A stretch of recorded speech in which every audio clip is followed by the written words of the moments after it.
အားလုံးပဲမင်္ဂလာပါဒီနေ့တော့ကဘာကြီးဘယ်လိုပျက်စီးသွားနိုင်လဲဆိုတာကိုပြောပြပေးသွားမှာဖြစ်ပါတယ်သိပ္ပံပညာရှင်တွေရဲ့ theory တွေအပြင်ဗုဒ္ဓစာပေမှာလာရှိတဲ့ကဘာပြက်ပုံအကြောင်းကိုလည်းတင်ဆက်ပေးသွားမှာပါ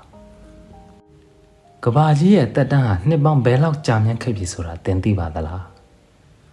နှစ်ပေါင်း 4.5 ဘီလီယံကျော်ကြာမြင့်ခဲ့ပြီလို့ဆိုပါတယ်ဒီလောက်ကြာမြင့်တဲ့တက်တန်းအတွင်းမှာကဘာကြီးဟာအပြောင်းလဲတွေအများကြီးကြုံတွေ့ခဲ့ရပါတယ်ဒါပေမဲ့တစ်ချိန်မှာတော့ကဘာကြီးကပျက်စီးသွားရပါလိမ့်မယ်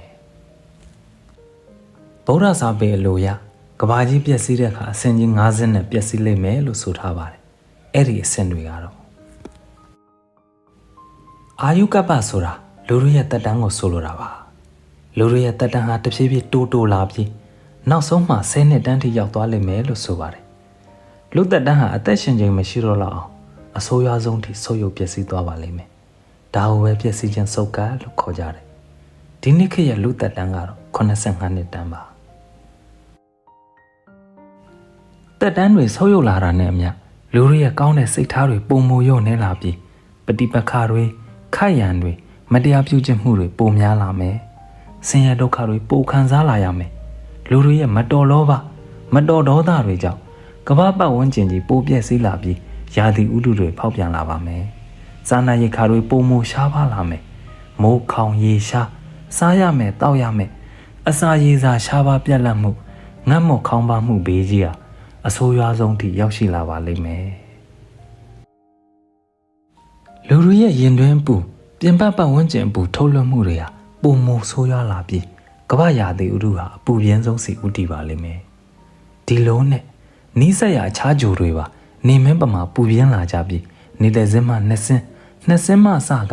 နေ9ဆင်းရှိလာတဲ့အထိပုံမဆိုးရွားစွာပူပြင်းတောက်လောင်ကြပါလိမ့်မယ်နေ9ဆင်းတို့ရဲ့ပူပြင်းလွန်းမှုကြောင့်ကဘာပေါ်ရှိသစ်ပင်တောတောင်မြစ်ချောင်းအင်းအိုင်ပင်လယ်သမုဒ္ဒရာအရာအားလုံးဟာ6ခန်းပျက်စီးသွားပါကုန်လိမ့်မယ်အဲ့ဒီအချိန်မှာတက်ရှိဆိုတာတဦးတယောက်မှမရှိနိုင်တော့ပါဘူးကဘာမြေဟာအပူလွန်မီတောက်ပြီးလောင်ကျွမ်းစရာမြူတစ်ခုမျှပဲမကြံရတော့တဲ့အထိအေယာမမီကြီးလောင်ကျွမ်းဖြက်စီးပစ်ပါလိမ့်မယ်အေယာမမီကြီးလောင်ပြေးတဲ့အခါအေယာမအပူလိုမိုးကြီးရွာလာပါမယ်ကဘာကြီးတစ်ခုလုံးမှာမိုးကြီးရေရှမ်းမှုများသာအလွန်အမင်းပြင်းထန်စွာဖြစ်ပေါ်နေပါလိမ့်မယ်လှိုင်းကြီးလေထန်လွန်းလို့ကဘာလေတူဟာလဲကမောက်ကမဖောက်ပြန်လာပါလိမ့်မယ်ကဘာလေတူဟာပုံမဆိုးဝါးစွာဖောက်ပြန်လာပြီးအေးယာမမုန်တိုင်းကြီးတွေလေစင်နာမောင်းတွေအလွန်အမင်းဆိုးဝါးပြင်းထန်လာပါမယ်လေမုန်တိုင်းတွေဟာပြင်းထန်ဆိုးဝါးလွန်းလာတာမို့ကဘာပေါ်ရှိအရာဝတ္ထုမှန်သမျှကိုမြူမှုန်တစ်ခုပဲမကြံရလေအောင်မုံညက်ညက်တိုက်ချွေဖြစ်စီဖြစ်ပါလိမ့်မယ်ဒီလိုနဲ့ကဘာကြီးဟာအပြည့်တိုင်လုံးဝပျက်စီးသွားပါလိမ့်မယ်ဆိုခဲ့ပြီးတဲ့အဆင့်ကြီး50ဟာတစ်ခုပြီးတစ်ခုခဏမကြာဖြစ်လာကြတယ်လို့ထင်ရမှာပါဒါပေမဲ့တကယ်တော့အဆင့်တစ်ခုစီတိုင်းရဲ့အချိန်ကာလဟာနှစ်သန်းပေါင်းများစွာအလွန်ကြာမြင့်တယ်လို့ဆိုပါတယ်ဒါကတော့ဗုဒ္ဓစာပေမှာလာရှိတဲ့